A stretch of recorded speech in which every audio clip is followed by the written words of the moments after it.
Well, as always, there's a lot to talk about in Talking Points. Naturally, that's why it's called Talking Points. Cornelius and I are about to go through the following subjects. And first up, Cornelius, Caldwell Potter, such an expensive purchase. €740,000. So that's the most expensive jumper in public auction, public Correct, sale. Yeah. Is not going to go to Cheltenham. That's the news. Part of the dispersal, the 29-horse dispersal of the Andy and Gemma Brown horses. Yeah, I think he was 10 to 1 for the Supreme, something like that, 7 to 1 for the Baring Bingham novice hurdle. But the new owners, in association with Paul Nicholls, have decided to swerve Cheltenham on this occasion. Sir Alex Ferguson, John Hales, Jed Mason and Peter Doan. And Paul Nicholls was quoted saying the horse won't have acclimatised in time for that. I suppose some people will say, well, they're running scared. Why, you know, yes. it would have run in this. The horse would have run if still with Gordon Elliott in these races. But you know, I suppose these four guys who have spent all this money on this horse to replace the late Hermes Allen, you know, they're in a position to spend one lot of €740,000, probably not 6 lots. And if it was 6 lots, then maybe the philosophy be slightly different. But what they want to do is they have come up with, invested a huge amount of money in a horse which one day they believe can win the Cheltenham Gold Cup. And they believe the best route to the Cheltenham Gold Cup is a more softly like approach. I think John Hales did leave the door open to possibly run in something at Aintree, but they are not going to be taking on Gordon Elliott or Willie Mullins or anyone else at Cheltenham. That is definitely the plan. And I think it's a perfectly understandable plan. The Cheltenham Gold Cup is the race. Those novice hurdles are absolutely wonderful races, of course they are. But the Gold Cup is the absolute holy grail as far as people like these owners are concerned, like Paul Nicholls is concerned. So that's what they're going to do. I like one touch. This horse is going to Ditchett to be looked after by Mike Couchman, who looked after Hermes Allen. And I think that's a very nice touch. That's what they've decided to do. All right. So we may well see Caldwell Potter at Aintree, fingers crossed. But long term, he's a Gold Cup horse. That's what he's been bought for. Irish trainers in the news. Shark Hanlon and Ada McGuinness talking about asking HRI to focus their attention on the smaller trainers, giving them more options, perhaps creating race meetings which allow them an opportunity to win some of the prize money. Yeah, I was talking to an Irish trainer yesterday saying there are definitely races, aren't there? Because I remember having a bet in a race at Thurles last March and I've been quite surprised. No Mullins, no Elliott, no de Bromhead, but it was for a race for trainers with 20 winners or less in the previous year. And there are races in Ireland. I think there's one coming up at Leopardstown, which are those. But they are, well, this trainer described them a handful or maybe a double handful of these type of races.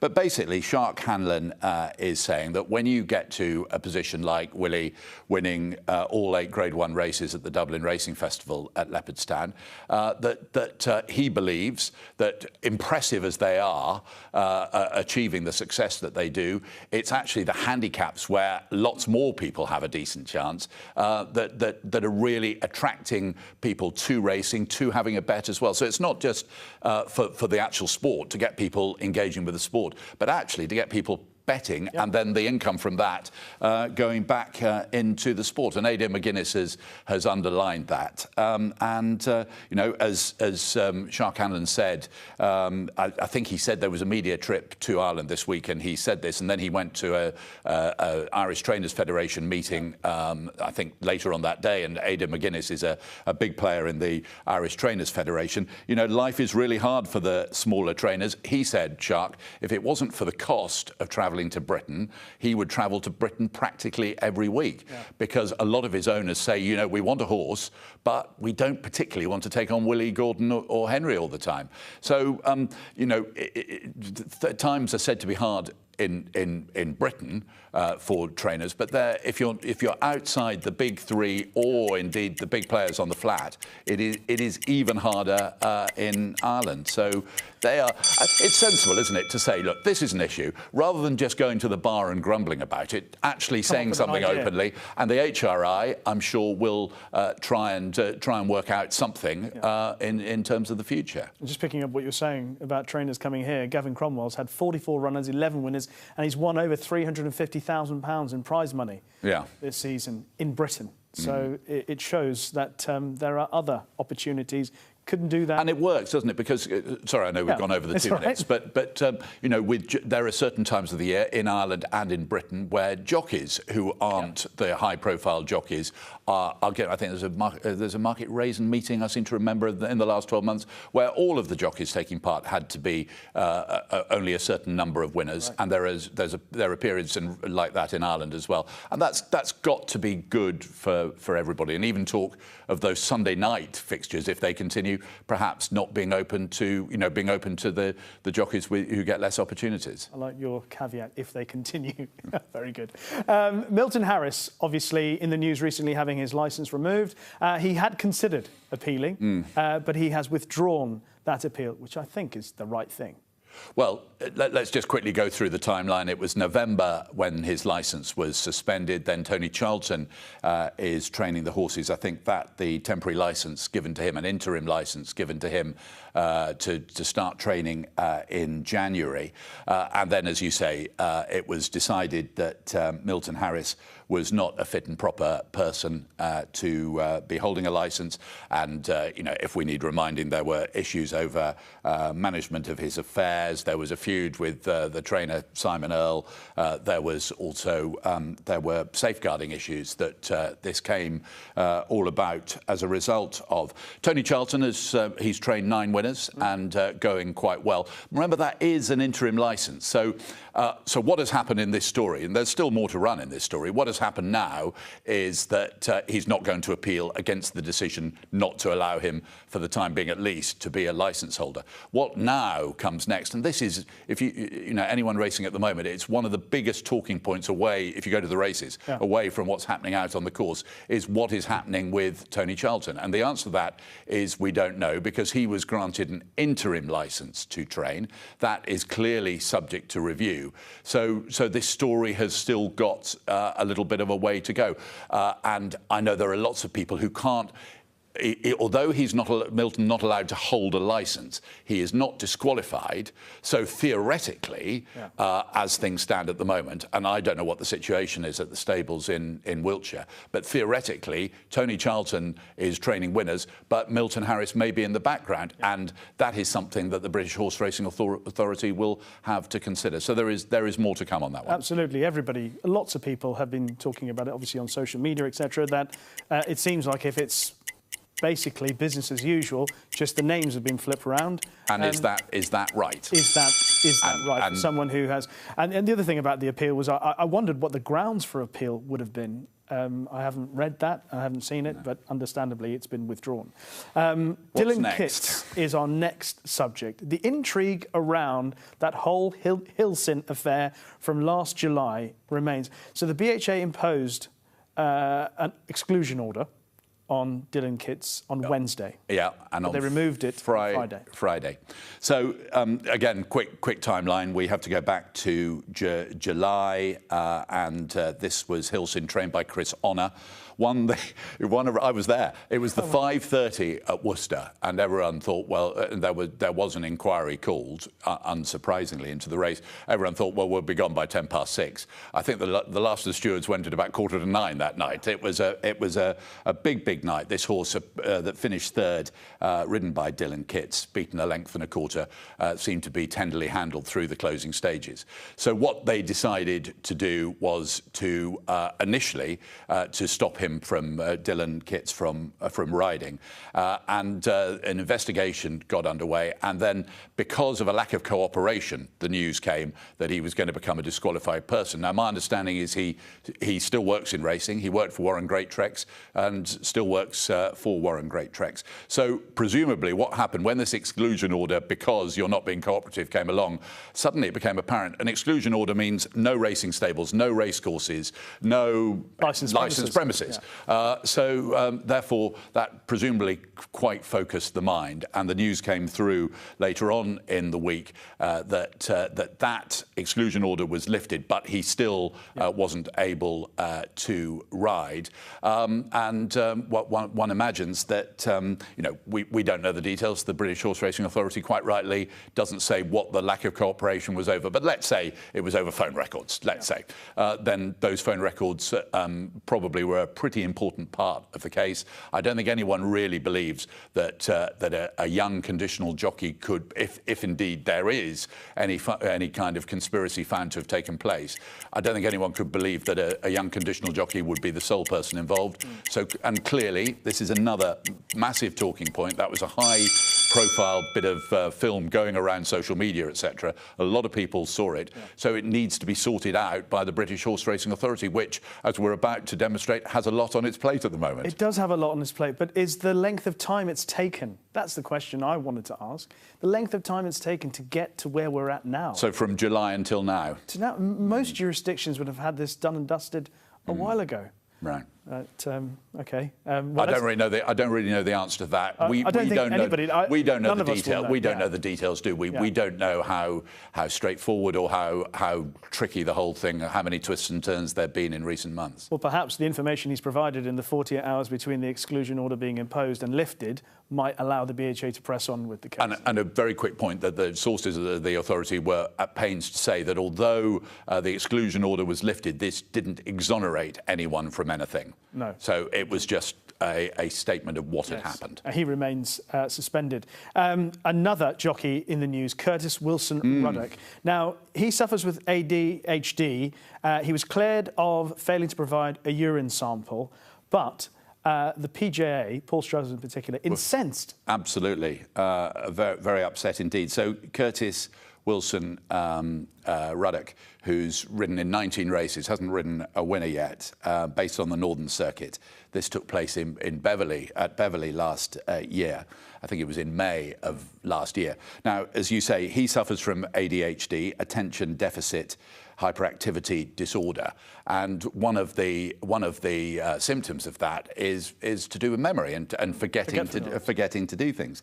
So basically, he forgot to give his sample at Beverley last May. I think he probably realised on leaving the racecourse that he had forgotten, and he offered to go and do a test that evening. But that didn't take place, but samples were taken from him that week that were clear. He's a 22-year-old apprentice, is Curtis. Basically, the British Horse Racing Authority tried to get an interim suspension imposed on him, which was refused by the disciplinary committee.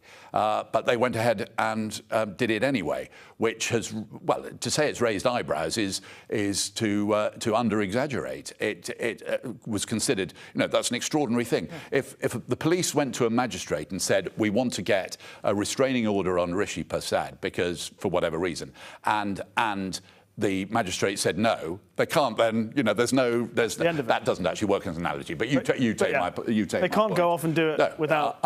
And I think that although I think I'm right in saying we have no written reasons from the disciplinary committee for their decision, and we possibly need to just wait for those. But this does seem to be an extraordinarily aggressive way of going about things in an age when a little bit more compassion, whether you are HMRC, whether you're the Post Office or whether you're the British Horse Racing Authority, a bit more compassion is required, especially when it comes to people suffering from ADHD. Yeah. I think it doesn't reflect terribly well on the authority, and hopefully we'll wait for the written reasons. Hopefully someone in the authority will actually reflect on an incident which was really unbecoming. And they've been very, very rude about Paul Struthers, saying that I think they described his intervention as irresponsible. Was it inaccurate and irresponsible? Definitely the word irresponsible, which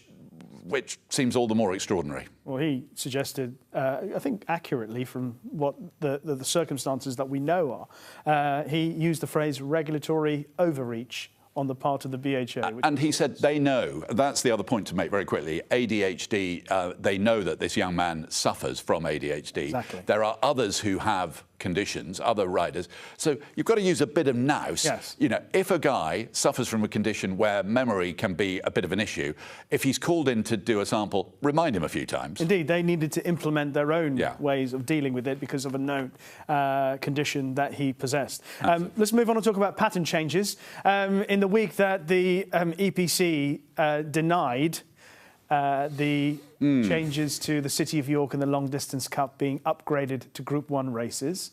They've downgraded the Prix Saint-Hilary. They've ditched a few races. And they've threatened to downgrade the Commonwealth Cup, which that will be a massive kick in the teeth if that ended up being the case.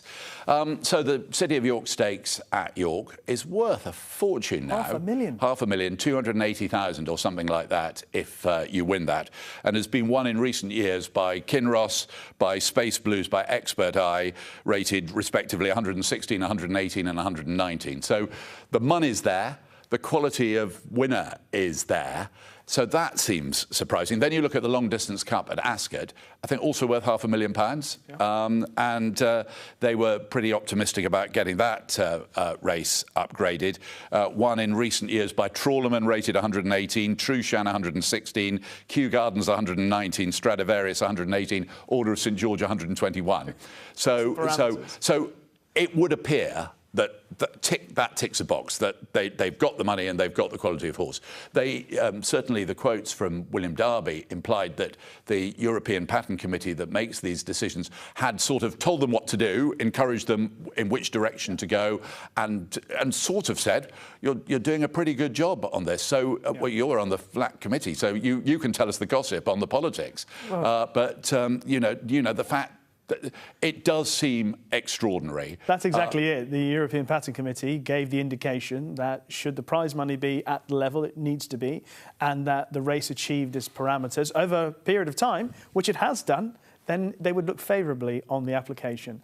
However, that's not the case. Well, maybe they look favourably, but they didn't ultimately tick the box. Yeah. And it requires a unanimous decision. Yeah. And Nick Smith was quoted from Ascot saying, "Well, it might affect the Prix Royal Oak, is it?" In France. But yes. You know, and it's quite interesting to look at the other 7-year-old. So the thing about the City of York races, it's 7 furlongs, all ages, like the Prix de la Forêt. It's worth a fortune more than the Prix de la Forêt. Correct. And indeed, the Long Distance Cup is worth a lot more than the Prix Royal Oak. So, yeah, well, all in all, people are a bit miffed. And this isn't the first time that people, well, it's reviewed annually, we'll have to have another go. Exactly. But I imagine people, well, you know, people, I'm going to use the word miffed. Could you think of another? No, miffed is a great another word. 6-letter word with the word off afterwards about what's happened. Well, the thing is that obviously the Long Distance Cup, you can understand why France would have voted against that, for example, because of the proximity of the Prix Royal Oak. But what would be the reason to vote against a race that has got the money, achieved the parameters? City of York race doesn't clash with anything else. So that was a funny one, no doubt. Sovereign Stakes, the Ganton and the Scarborough, all gone as well from the pattern. And the Commonwealth Cup under threat, despite the wins for horses like Shaquille and Advertise, Quiet Reflection, Mahara. It's only been going since 2015. Oh. You know, we were talking about something else earlier on. It began. Yeah, well, we were talking earlier on, give it a chance. Yeah. You know, it would appear that this horse is delivering and deserves a chance to continue to deliver. Yes, one more subject to talk about, and perhaps the most significant, certainly for Irish racing, the loss of the Mullins matriarch, Maureen Mullins, this week at the age of 94, Cornelius. Yeah, the mother of the extraordinary Mullins siblings and grand-siblings as well, matriarch of Irish racing. You know,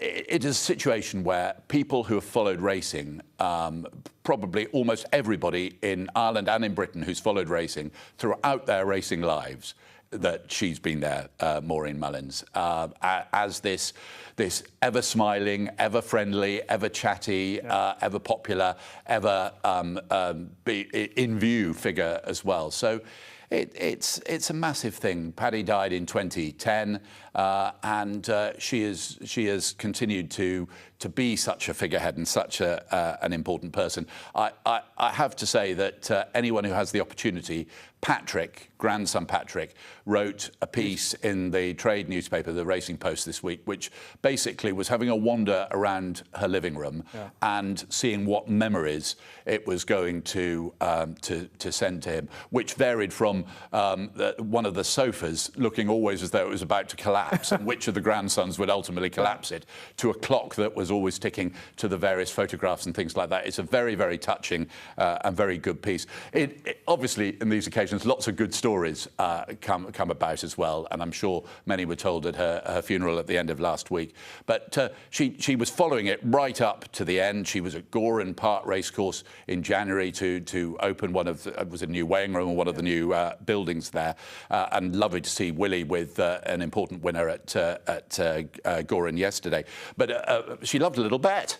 And I think she had a couple of bets in the last few days. So, as Patrick said, she finished in front. But there's a great story how she scolded Noel Meade one day because she said that her bank account was unhappily in decline. So Noel Meade had just had a winner. So she berated him for not tipping this winner. So not unreasonably, Noel said, "Well, hold on, Mrs. Mullins. What about Willie? Surely you ought to be asking him for tips." And she apparently replied, "It's him that is responsible for the state of my bank account." So maybe when there are 2 or 3 or 4 Willie Mullins horses in the same race, she wasn't getting the right one. Well, that might tell a story in itself. No, but a great lady and big sympathies from right the way across the jump racing world in particular, but the racing world, not just in Ireland and Britain, but from right around the globe. Yeah, for those of us of a certain vintage, remembering Dawn Run and the winners' enclosure and the celebrations, Paddy and Maureen Mullins. Do you know, very quick one, because I know we're running out of time, but I was a young reporter around the Dawn Run era, and Dawn Run ran in the Cotswold Chase at Cheltenham and lost the rider, didn't she, on the far side? And I remember before the race, as a young, quite sort of shaking with terror, because Mrs. Charmaine Hill, who was the owner, knew how to be frightening. So I went up and she was talking to Maureen Mullins, and I said, "Mrs. Hill, could I just have a word?" Sort of proffered my microphone, and I remember Maureen Mullins saying, "She charges, you know."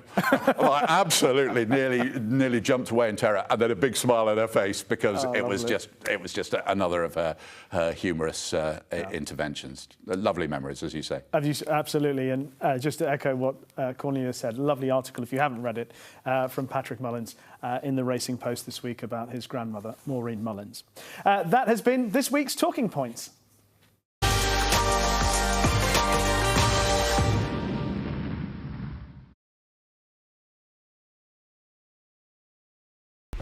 Watch live racing now on racingtv.com.